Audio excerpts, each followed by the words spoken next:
Hello, is it me you're looking for? No. Um, so, Vogue, April 2026. We're gonna dive into it. So, initially, I don't really purchase magazines. I find it's a waste of money. And I don't even purchase Vogue, usually, if I do purchase magazines. But I did for nostalgic purposes because I remember growing up, Vogue was the it magazine. And I used to flip through, I couldn't get it because I couldn't afford it when I was younger, the issues as they came out. So I would flip through older issues that I was able to either get at a discount or through someone that I knew, and I would just dream about fashion and or modeling or things like that, and it was a big part of growing up. So I said, you know what? Let me get a Vogue magazine. Let me see what's up. How's it going? Um, Spoiler alert. Super disappointed. So I read this literally cover to cover, and that includes I guess reading the picture book qualities of it as well. So after reading it cover to cover, I can assess the front cover. And to be honest, I felt that it was a little bit of a misrepresentation. So we have, and I purchased it because let's be real, Doja Cat was looking fine. So first off, it only mentions three of the stories when I really feel that there was five stories that stood out. So first we had Time Warp, Rocky Horror Storm's Broadway, which is in reference to the Rocky Horror Picture Show. I felt that the word Time Warp, after the fact of reading the issue, was sort of like a buzzword. It didn't really have anything to do with the article, and I understand that Time Warp is trying to encompass a particular, I guess, uh, era or a particular scene in time, uh, regardless of the progression of time. That sounds really weird, but hopefully you know what I mean. And I felt like the article didn't represent that. Also, book smart, fashion gets lit. Book smart, that keyword got me because I usually am always seen with some sort of book either in my bag or actually reading. And as I will explain later, it really, like, it has nothing to do with that portion of the magazine. And then we have Power Trip, how Doja Cat came out on top. And that too, I felt it was very gimmicky and that the articles didn't expressly convey what the title is trying to portray. So let's dive in. Firstly, I'm going to skip some of this because I don't think legally I can show everything, but per Vogue tradition, the first, let's see, the first 17 pages is just advertisements for luxury brands. And that was what I consider the picture book portion of it. And then we have here, I'm just going to quickly go through, we have editor's note, which I had my issues with. Contributors, we had nostalgia. When prep school made Andrew Martin alienated and sad, he turned to emo music, where such feelings were entirely the point. That article, I'm kind of going to skip over it when I show the pages because that article was absolutely filler. It really didn't portray anything about fashion. It was, to sum it up, um, Andrew Martin was lucky enough to go to a prep school, but he didn't fit in there because according to him, he was more literary than most of the students going there. But he ended up finding the emo kind of not just the music because he mentions there was a girl involved that he liked, but he ends up finding emo culture. And then by the end of the article, it's just him kind of going back to capture that. So he goes to one of the venues that he used to go to as a child, and then he says how he's just the older guy in the group, and everybody's mosh pitting and filming it, and he stands out, and he's no longer emo. So it was kind of oh, well, cool story, bro. Um, and I didn't feel that it was strikingly well written or anything. It was just okay, thanks. And then we have the big pill. More than half of adults take a supplement. What are we all seeking? By Maddie Kahn. And that too article, it's okay, why do people take pills? I mean, you don't even have to read it. They take it either to, for purposes of longevity for their health or to, look younger in general. And that's basically the article. You didn't even have to read it. And I quite frankly don't know why it was in this issue, except to perpetrate, I don't know, that we're all trying to find the fountain of youth, I guess. I don't know. And then we have Empire Builder. Rachel Comey has seen her fiercely independent label grow from cult favorite to powerhouse. That was actually one of the better articles. It explained how this woman took several years to build her brand to finally make a profit, and it was a fashion brand. So, and she started off male centric clothing and then pivoted to female, and I mean, it was interesting. I liked it. Ancient appeal. So, with historic hotels and innovative abodes, Egypt's allure is revived. So that's page 50. Now that honestly, it felt like just promo for this hotel in Egypt. I like I don't know. I feel like Vogue has to get their act together. And this is just my opinion. It's like I don't have a degree in anything related to fashion or marketing or anything like that. So what do I know, right? But like I remember there was yeah, here. They were talking about a traditional Nile sailboat. The vessel is fitted with decor straight out of an Agatha Christie novel. And it's like, what does that even mean? I've read Agatha Christie and like I don't know, that doesn't sound appealing and it's supposed to be appealing. And I don't think she was an expert on Egyptian culture or lore, so I don't know. But it just felt like a promo for this hotel and how rich people go there. Because I think they mentioned how they saw a bunch of people from like Fashion Week at that resort or hotel when they were there, the author of this article. And then we had I'm with the band. Modern fandom has never had more influence. Case in point, the fever around Cat's Eye girl group of the moment. I didn't learn anything from that. And not even in the sense of like, hey, you have to learn something that can help you with your life. No, like I don't even know anything about the girls in the group. I didn't learn a single thing about them. It didn't make me want to listen to the music. It was just, oh, they just came off tour. They've been together. Wow. Like nothing happened. And then we have Last Laugh, which was the one about Doja Cat.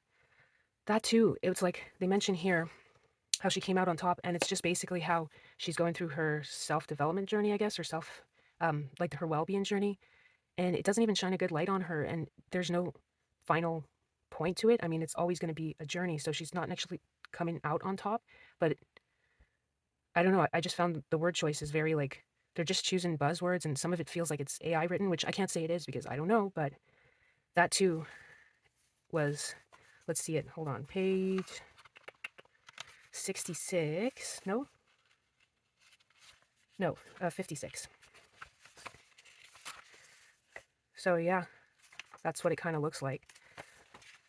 And another thing I noticed with Vogue magazines is like all the major articles tell you to go to like page 108, 109, 110, 111. Like in the back, I could just show you now. There's like just pages of pages for you to finish reading the articles. And I get that for the purpose of, cost effective with the publication of this. Like it's strategic for them to do that. But it's just so annoying that every time I read an article, I have to flip to the back to finish it. And so it kind of halts my progression. It's sort of like footnotes, but like really, really long ones, which they've always done. But like, I don't know, get with the program a bit if you can. But that's just a nitpick for me. It's not really anything. Like it's just aesthetically a problem. So then we have Fashion Gets Lit. That was actually the one I mentioned here, Booksmart Fashion Gets Lit. That was the most disappointing because I thought it would be like, actually, I'm not too sure what I thought, but at the end of it, it was just a bunch of photos of models, usually of the same kind of proportion, as well as like a celebrity. There you go, Sarah Jessica Parker. And so, yeah, models and a few celebrities pretending to read books. And it doesn't actually tell you if they've read it or not. They're just pretending to read because, like, it's the same person, same model, like those two, in a lot of the photos. So it's just the illusion of being well read, which I don't know, but I feel like that's kind of blasphemy. If you expect people to read your magazine, why are you given the illusion of reading in your magazine? I don't know. And then we had this story, which is about Rachel Scott. Let me give you the rundown. Rachel Scott, the acclaimed founder of Diodema, is writing a new chapter at Proenza. Hopefully I pronounced that properly. That article, actually, that was the number one article I felt like it was AI written. Now, again, like that's just how I felt. But it wasn't cohesive. It was like all over the place. Basically, that's just me being redundant. I'm sorry. But, like, I mean, it would go through an emotional roller coaster as well. So not just the information you're getting about her life, but it just kept bouncing from one emotion to another. It kind of gave me the impression that because it mentioned how she got her first internship, which was really big for her, the development of her career, by knowing someone in her um, birthplace of Jamaica, and it kind of took away from the work she's put in, because after reading this, I was like, I have no idea what they were talking about or who she is really. It just sounded like, I don't know, the Devil Wears Prada. She ended up getting into the industry, and because of working under certain people, she ended up with more opportunities to do this, her job, which is she's a fashion designer. And so I felt like it took it away from her. So I ended up doing my own research, and just you can watch shorts on YouTube that tell you more about her in a very simplistic way, without getting highfalutin, trying to throw in words and names or all these things in order to get the point across. Because, like I said, it wasn't very, it wasn't written in a good progression, according to me again. So I ended up having to just research, and I felt that it'd be better to watch like a 5-minute video than to read this article, which again continue on page 109. Then we have the Glam Squad, which is the Rocky Horror Picture Show article, which I mentioned before was just a bunch of shots of people that have like 2-sentence bios, and it doesn't really tell you about what they intended on doing with this new reproduction of it, and it's just like a plug for name dropping and random fashion, which I don't believe, maybe it's going to be in the show, the actual show, but it seems like, because they mention what they were wearing, either in the small, what are these called again? I forget. Anyways, in the small, I forget the word, explanation, or also in the back, there is, on one of the last, in this issue, sometimes you can find out exactly what they were wearing. So then this, which arguably is the best written and probably the most important article of this issue. And it's about Asia Wilson, the basketball player. And it was so beautiful. It went in a beautiful progression. It expanded my knowledge of her and what she goes through, and what she intends on doing with her career. And it was just like no complaints there. This was like absolutely like perfection. Even though I still had to go to continue to page 111 to finish it. But and then after, we just have some glossy photos of up and coming people in either music or film, TV. And I say up and coming because they said, it's not my opinion here, it's young actors and musicians to watch right now are making big moves in their work. So, yeah, which basically means they're they're in their progression, they're up and coming, in my assessment of that subtitle. So yeah, all in all, I was, oh wait, Zendaya. All in all, yeah, I was super disappointed. I felt like it really didn't correlate that iconic um, fashion brand magazine that we were used to associating with Vogue, and that the articles were just like thrown in there, and that there was, catchphrases or keywords just to use for marketing purposes, and I don't know. So, yeah, if you want to buy Vogue, I'm not stopping you. I'm not trying to convert anybody. It was just, this whole video was just to explore my opinion on it. And I didn't mean to offend anybody. And again, I don't have any kind of background in fashion or marketing per se. It's just, this is just like what I feel based on my experience that I've lived through thus far. But yeah, that was quite the trip.